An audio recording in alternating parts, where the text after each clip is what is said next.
Hi, so we're ready for another lesson in watercolour painting, and this time I think I shall show you how I paint spruce trees. Spruce trees, what are they? Well, another name for spruce trees is Christmas trees. And I've been out and about and photographing some Christmas trees.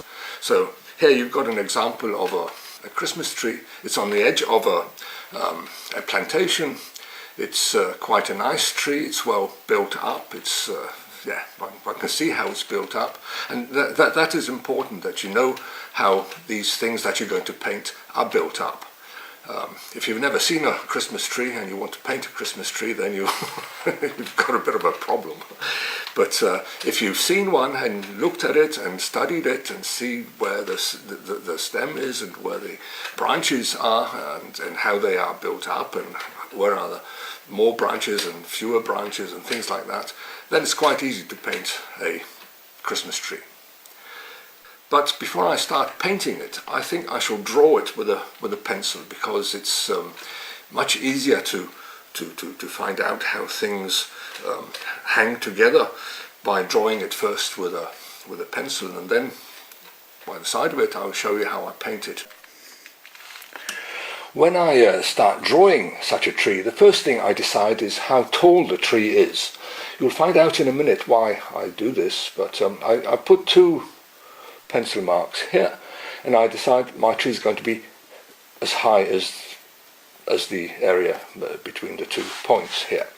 Then I start by drawing the stem of the tree trunk, which is very, very thin for such a little tree, from the top down.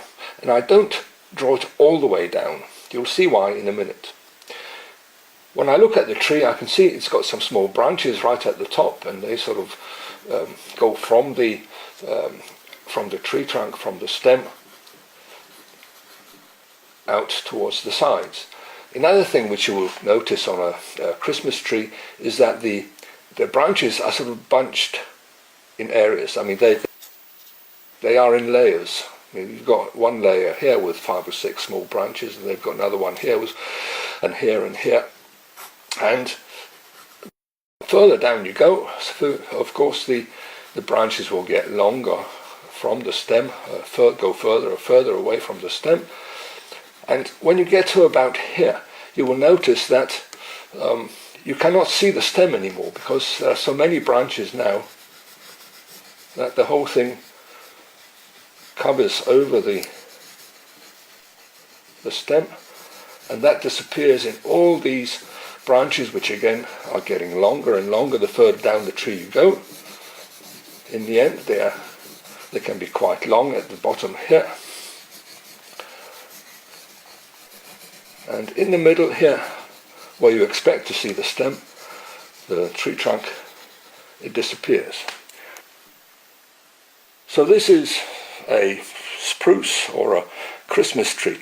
But there is another little thing which I want to explain to you, and that is, when I've drawn it once with this tone of pencil, then I start drawing it again with an even darker tone. But what I'm trying to do here is to make it much darker in the middle, because that is here, in this area here, where you're looking through most branches, and you cannot see out in the edges here. Perhaps they're a bit lighter because there is not quite so many branches here, but in the middle here there are a lot of branches here, and also some of the smaller branches up at the top can also be made a little bit darker. And in this way you produce a depth in the tree. The light branches out in the side here, they seem to be further back in the tree, and the darker ones here, they seem to come much more forward, and you get a depth in the tree. And this principle I will also use when I start painting my tree with watercolour. To paint the Christmas tree, I use 2 brushes. I have a rigger brush, which is a number 2 rigger brush, which gives me some very thin lines, lines easy to control. And then I have a round number 12 brush here, which gives me quite a thick line where I can fill in the tree with colour. The colour which I'm going to use is a dark green, and in the paints that I've got Payne's grey here, I've got the bluish Payne's grey here, and I've got a cadmium yellow, and these are the two colours I'm going to mix to get the colour for the Christmas tree. Okay, so I start with a little bit of Payne's grey, put it onto here, and then I take a little bit of cadmium yellow and mix it in, and that gives me a dark green colour. Perhaps I shouldn't make it all that dark at the moment, because I'm going to paint the tree twice, and the next time I'm going to paint is going to be even darker than this colour, so I've got to be careful that I don't paint it too dark from the start. The next thing will be to take my paper and my pencil and to just put 2 marks on it so I know how high this tree is going to be. Then I start with my rigger brush. Okay, I take my rigger brush, fill it up with the paint, and I go to the top mark, and I make a stem for my tree. And then I start painting the small branches from the sides. Perhaps this could be a little bit longer here. Okay, the further down the tree I go, the further go the branches from the tree. And then when I get to around here, the whole thing falls completely together, and I take my bigger brush now, looks like I have to make a little bit more paint, and start painting the tree with some bigger, broader strokes. The important thing here is that it's out at the edges here that I also show some of the spikes of the tree.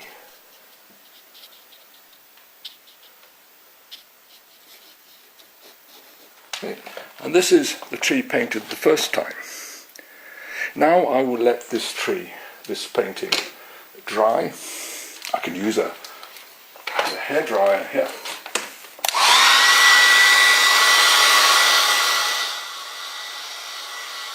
You can see here when I use a hairdryer that the paint becomes lighter, and this is a thing that everybody who paints watercolour finds out after a time, that wet watercolour is quite deep in colour, and when it dries it becomes lighter. So I knew it will become lighter, so now I can mix an even darker colour and then paint it onto this. And I start again with my rigger brush. I take the rigger brush again, start with that, because I go to the top of the tree and paint a few extra darker branches here.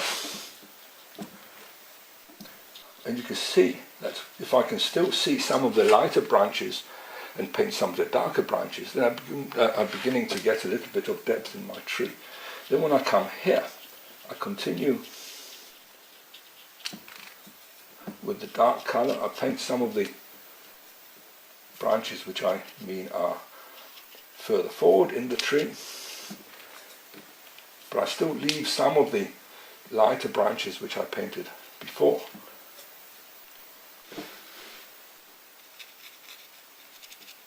And in this way I sort of get two colours on top of each other, and hopefully my tree ends up with a little bit of depth. What I want to do now is to paint another tree by the side of this first one, still with the same colour, strength of colour which I used for the first tree here. So I get a dark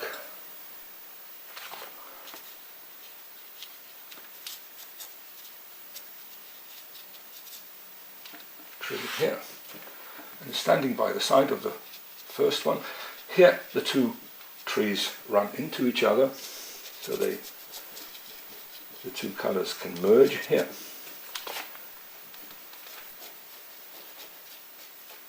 Okay, perhaps the second tree is a little bit smaller than the first, and perhaps one more just to illustrate this effect, because you will see this is just halfway through the painting. I'll paint another little tree here, also with the same strength of colour.